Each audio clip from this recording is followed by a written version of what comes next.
Let's celebrate Sri Lankan Leopard Week. Our Sri Lankan leopard, or Panthera pardiscotia, is a subspecies native to Sri Lanka, the apex predator in the country. This magnificent cat has evolved to become a rather large one, averaging just below 100 kilos. Each leopard has a unique spot pattern called rosettes, and there are less than 800 leopards in the wild, with only a few melanistic leopards seen. And today, on the show, we meet the man who came face to face with one. Welcome to Kaleidoscope, where everything's positive, daring, and different. On the show today, we pursue the passion for a melanistic leopard, take stock of the port city, and step into a world of Vietnamese coffee. Kaleidoscope is on YouTube, Facebook, Instagram, and LinkedIn. That's 4 digital channels. Please do subscribe, follow, and like us for more. Our wonderful partners on the show, Celico Live, CDB, and The Daily Morning. Thank you.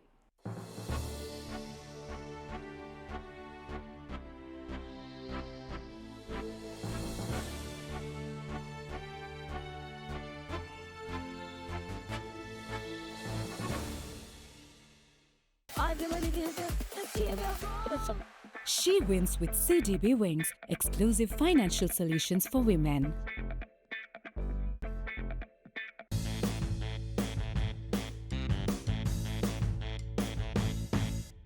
This is our look at the week that was on CDB Snapshot. Sri Lanka's Colombo port has its first year-to-date growth in May, a volume of over 573,000 TEUs. In this year's first half, Sri Lanka's exports hit an all-time high of $8.3 billion right after its strongest June on record.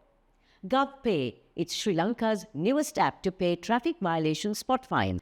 The IMF upgrades its 2025 global growth forecast to 3% in a July projection from 2.8% in April. China begins building the world's largest hydropower dam in its Tibetan territory. Spain is recruiting 10,000 volunteers to drink wine every day for 4 years for a study.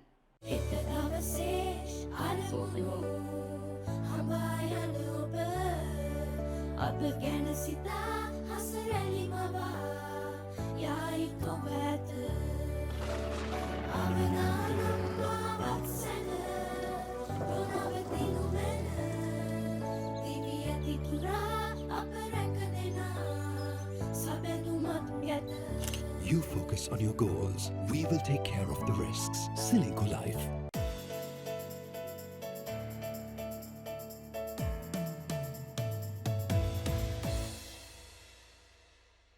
Welcome to Celico Life News Capsule. Is Port City Colombo a bold new frontier or a sovereignty dilemma in disguise?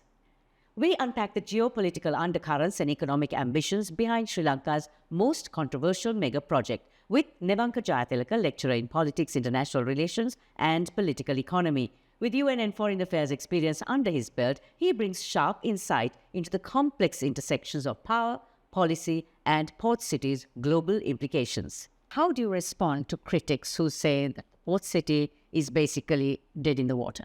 My go-to response would be to simply think about what the Port City project looked like 10 years ago, and then reflect on how it looked 5 years ago, and then just reflect on how it looks today.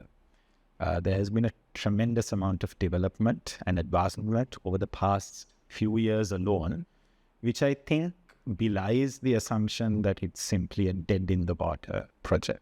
And I think that it's only going to get much better as time goes on. Why does the port city matter for Sri Lanka? Why do we need it? This is the biggest opportunity that we've had to construct an avenue of economic growth and development that we can take full ownership of. Oft people have spoken about how Sri Lanka has missed so many buses down the road of development. Well, this is the first time we are constructing such an opportunity for ourselves. And I think that over time, as many more successive governments and generations of Sri Lankans start to make the fullest utility of it, there will be a greater expansion of investment, opportunities, jobs, and the like for all of Sri Lanka, which will hopefully trickle down to the lowest denominators as well. So where are you seeing the challenges in this run? The challenges, of course, lie in political policy stability. The Port City project is such a mammoth initiative that every government does take a little bit of a step back when they try to understand the gravity of what they need to do in order to make it reach its fullest potential. Every government should then understand that it's not them that are going to complete it. One will eventually down the line, but it's about setting that foundation steady for everyone else. And so policy consistency is, I think, the biggest challenge that the Port City project has. What sets Port City Colombo apart from regional giants like I mentioned, Dubai and Singapore? I think it really lies in our ability to market Sri Lanka as a crossroads between regions. Dubai, of course, has, as with Singapore, a legacy and a scale that is very difficult to match at this point. However, because of the nature of Sri Lanka's positioning, because of the nature of our traditionally non-aligned foreign policy, there is a kind of comfort in the way that investors may have. We are far apart from geostrategic tensions, whether it's in East Asia and the Middle East. And so there's a stability that we can offer and a location that we can offer that provides support for maritime services, etc., that the other locations might not. However, it will be a challenge to get to that standard of scale and legacy and the reputation that those and that our peer regions have in order to make Port City what it could be. So do you think Port City Colombo is sort of a make or break for Sri Lanka in terms of economic stability and also FDIs? This is a rather volatile political, economic environment that we live in, particularly internationally. We are, as a country, of course, going through a continuing crisis that needs a fair degree of keen policy to overcome. I don't say that it's make or break, but I think that it is probably our best avenue for building a sustainable means forward. Everything else is something that Sri Lanka needs to grapple with. We are rather slow on adaptation, for example. So maybe this is the one thing that we can genuinely say and construct as our own that can carry us forward. In 10 years' time from now, what do you think people will say about Port City Colombo? They'll say that Port City is probably the next big investment. I think inklings of that thought are already sprouting across multiple sectors of the business environment. And investors are coming in. But 10 years from now, they'll realize that the gold rush is coming in and you need to make sure that you have a foot in the doorway before everyone else takes a slice of the pie. I think that perception is what Port City will build over the next 10 years. It has been exponential growth over the past 5 years, and it will only get bigger moving forward. And so here's what happened in our markets this week. The Colombo Stock Exchange continues its upward movement, with the all-share price index approaching a record all-time high of 19,600 points, with average daily turnover levels of over 7 billion rupees. Oil prices rose by 3% but then stabilized, with WTI trading close to $69 per barrel as investors awaited developments from Donald Trump's deadline for Russia to end the war in Ukraine. Gold prices fell slightly this week and stabilized at $3,300 per ounce, even as investors awaited latest US inflation data and employment reports. You've heard of pro surfing, but have you heard of dog surfing? These crafty canines are wonderful at riding the waves at the USA Dog Surfing Western Regional in California.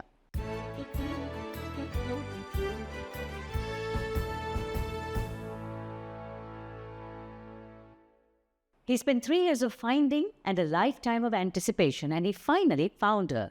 Giza, the Melanistic leopard, a mysterious and indefinable beauty that Senaka Kotagama fell in love with. Pursuing and wooing her from the remote and rugged Laikipia in northern Africa resulted in the publication of The World of the Black Leopard, which was launched recently. Senaka is a passionate wildlife photographer and a conservationist, with his adventures taking him to some of the world's wildest places, whether it is jaguars and anacondas in the Amazon, tiger sharks and whales off the Similian Islands and Vietnam, pumas in the Patagonian Andes, angry lionesses in Tanzania, India's Bengal tigers, China's Manchurian tigers, and Indonesia's Komodo dragons, and now, of course, Giza in Kenya's wilderness. He's on Let's Talk today, rediscovering his journey, his passion, and his next conquest. From your first encounter with the black leopard, with our Giza, how did that change you as a photographer and a storyteller? When it comes to something like a melanistic leopard, they are so rare, and we human beings have a penchant for rarity. So we are naturally drawn to something that is very rare, very difficult to find. And for me, this was the attraction, a lifelong ambition to see this Black Panther. And it was just absolute magic. What makes the black leopard such a powerful symbol in mythology, in photography, in conservation?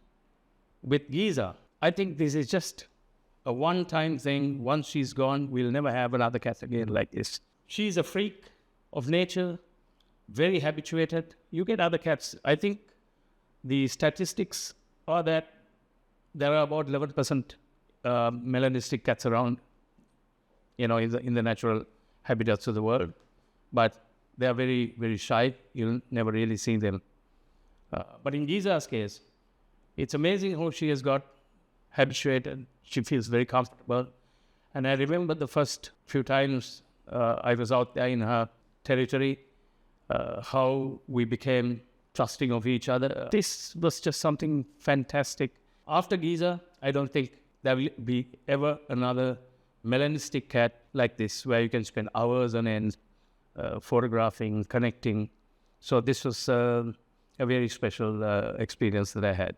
Seneca, how do you balance the need to get that shot with ethical wildlife practices? Through perseverance, patience, that perfect shot will come, but you need to spend time. What you should do and what you should not do is generally good common sense. And whenever you go to a wilderness habitat, there's enough information before you step into that habitat.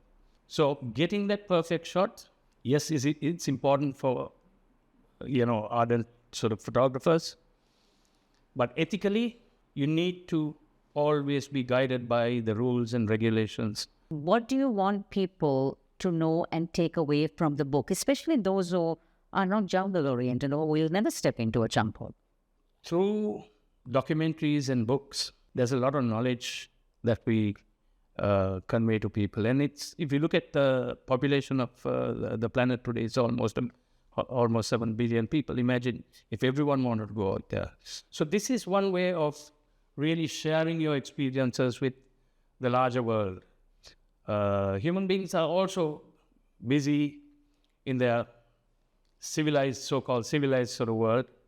And this is one of the things keep the rest of the human world entertained. I'm hoping that the book that I've written, which contains experiences from my childhood up to now, and my experience with the Black Leopard and her world, will help create knowledge, will help convey the importance of conservation, and also that entertainment that people look for.